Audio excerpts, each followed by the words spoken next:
Logan, you led the running back room in carries on Saturday. What was it like to be able to implement yourself in a big way? It felt really good, you know.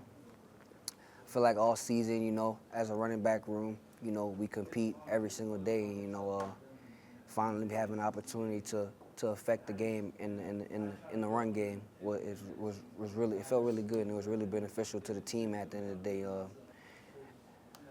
I mean, I guess Saturday was my day. You know, I mean, I had a really good week of preparation, and I feel like I was really prepared to go out there, you know, and face whatever challenges came my way. And at the end of the day, I feel like as an O-line, they really blocked well. So, I mean, it was really a lot of things that helped open up the run game. It's not just one thing I could just, you know, take credit for. You know, it was the quarterback trusting me, it was the head coach, the running back coach trusting me as well. So I'm really grateful for that. And after one of your big runs in the red zone, McLaughlin kind of, some contact. I seen Will Campbell go over, and it seemed like, he had like an overprotective type moment. Speaking about that relationship you have with the O-line and just how you've been able to develop that so quickly. I mean, those are my brothers, man. You know, at the end of the day, you know, the O-line is a running back's best friend, you know. So when you come in, you really want to build that connection with your O-line, and you want to build that connection with your quarterback. So when I came in, I made an emphasis to know that, you know, I love y'all, you know, at the end of the day. I only can go as far as you guys take me, so I'll never take credit for you know, having a successful day. I always point back to the O-line. So they did a really good job. Hey, Logan. Following up kind of what he asked, with when things get kind of heated like that, it can be hard for somebody to, keep their cool. What's your mindset, going through that, or your headspace when something happens like that? I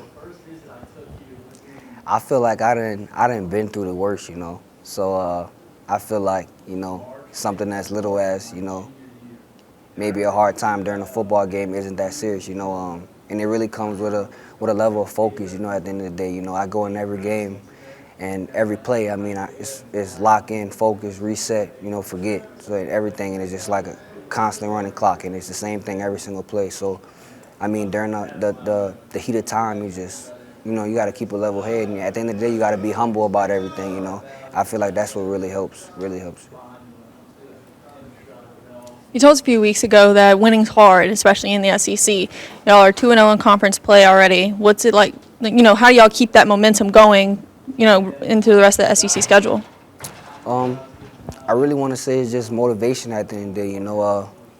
We all know what we're playing for. We all gel together because at the end of the day, I mean, we want to go compete for a national championship, and like I said, you got to have short-term memory loss, So you win the game, yeah, it's good. It's good while it lasts, but at the end of the day, you got to move on to the next week because, every team that we're gonna play, they're gonna give us their best shot. So we got to be on our P's and Q's all the time.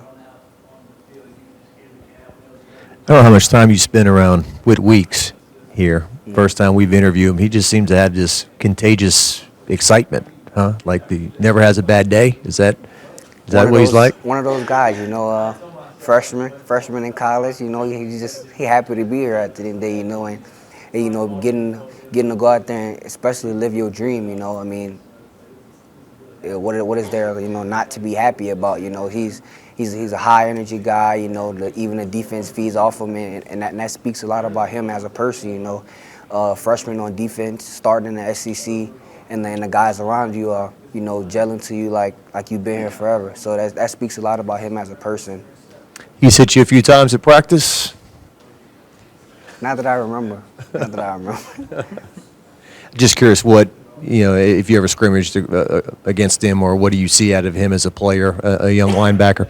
I probably would say he's really instinctive and really patient linebacker. He's going to do his job. He's going to let the front do their job, and he's going to be there to, to make the play.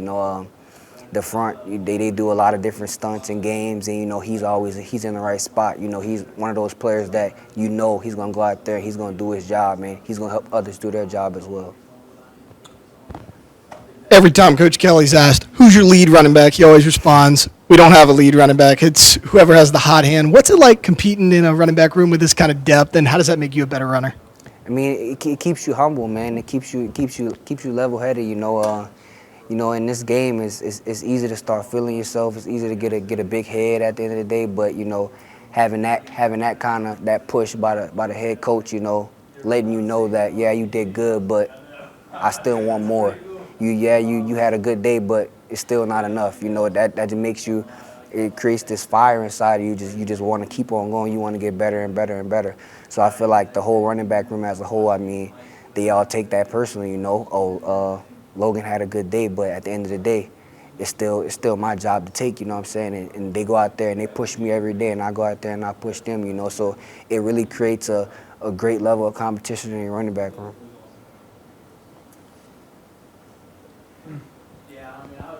How do you feel about this game? I mean, you've gone on the road already in the SEC and won at Mississippi State, and now you're going to Oxford. Going to be a real animated crowd, and might be the best SEC team you played so far. How do you feel about this challenge? Every SEC game is going to be hard, and I knew that coming to LSU, and I knew that, just coming in college in general, playing in the SEC is tough, and especially going on the road playing in the SEC. So at the end of the day, I'm really confident in our offense. I'm really confident in the defense, and overall, I'm really confident in the coaches and in our preparation. At the end of the day, all we can do is focus on and control what we can control at the end of the day. And I feel like it's always going to be the way that we prepare. If we go out and prepare hard this week, the outcome going to show in the game. If we don't, then it's after the game, and we got to reflect on what we didn't and what we did do wrong throughout the week. So I'm really confident in our team to go out and I'll take us against anybody. We spoke to Emory Jones earlier about the offensive line really attempting to create those lanes for you guys to run. What do you do within those lanes that are created to make sure that you get as much yardage as you can against a defensive line that doesn't typically give up space? I feel like if I tell you, it's kind of like giving away my sauce. But I think it's really patience at the end of the day. You got to understand the blocking scheme. You got to know what your O-line doing at the end of the day. So I know the combos, the blocks, and how they want the play blocking, where they want it to be ran at.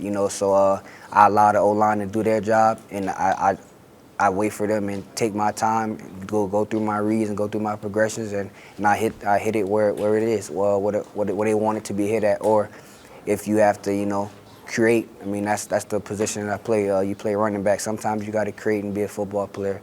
Sometimes I do that as well. So. A couple more if anybody has anything. I asked this to Emory earlier, but how does practicing with the crowd noise really help you guys, especially as an offense? Because I know when you're a visiting team, things can get really loud, especially in Oxford. How does it help you guys prepare with the crowd noise? I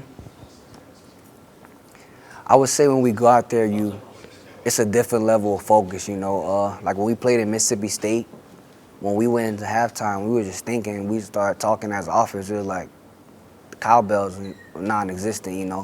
So because they rang cowbells the whole week during practice. So I feel like practicing those conditions, you get used to it. So kind of when you get out there, all you really hear is each other, and you hear the coaches and you hear your sideline. And I feel like that's the kind of team that we have.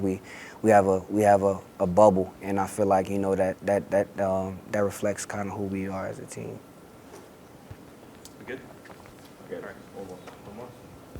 Okay, just for fun, you seem like a pretty mellow guy. Mm-hmm. The DeSean Womack dance, that was not mellow, was it? What did you think That of was not mellow at all. it? But that's I think that's kind of like a Baltimore dance, like a Baltimore bop. That's where he's from. So he got out there and he did his dance, So I supported at the end of the day. It was cool to see. That's not really my stock. I don't really like to dance or nothing like that. But everybody got their own cup of tea, and I support it. I'm a high energy guy as well. You saw Usher's in the Super Bowl too. Oh yeah.